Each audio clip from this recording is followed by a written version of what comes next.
Vincenzo Valà, l'uomo che si è fatto con le proprie mani. Vincenzo Valà, l'uomo che si è fatto e basta. Grazie Vincenzo. Eccoci qui nell'azienda Valà del commendatore Vincenzo. Commendatore!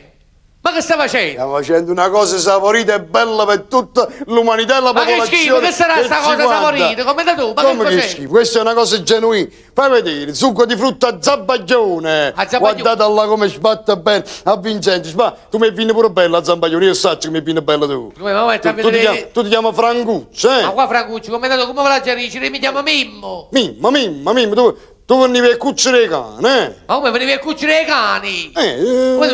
Qua cani faccio l'attore. Appunto, l'attore cane. Ma l'attore cane, commendatore. Io mi ricordo.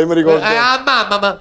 No, a sorda. Sì, commendatore. Sorda tenevo un cane, eh? Mia sorella non aveva un cane, mia sorella l'unica persona che c'ha sono io. Appunto, tenevo un cane, eh? Vabbè, comunque io sto venire su succo e frutta a Zambaglione che è troppo buono e saporito. Va bene. Fa vedere un Zambaglione, fa vedere. Che hai fatto? Questo non è buono! Non è buono. Questo non è buono! Devi prendere quello già sbattuto! Quello capito? sbattuto, Quello certo. che sta sopra là! Dove sta? La scanzina. Bravo! Sopra. Sei un buono maglione! Grazie, sei grazie. Bravo! Aspetta!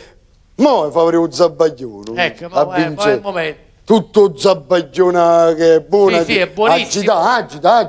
Non muovere, Va bene, bravo! grazie commendatore, noi vi salutiamo, arrivederci. Ma come vi salutiamo? Perché? E i soldi ne pulì. Mannaggia. Scusate, venivano senza soldi. grazie. Vabbè, allora quando vi devo io? Mo siamo a 12.000 euro. 12.000 euro? Ah, sei tenuto. Eh. E quando vi dovevo? 12.000 euro.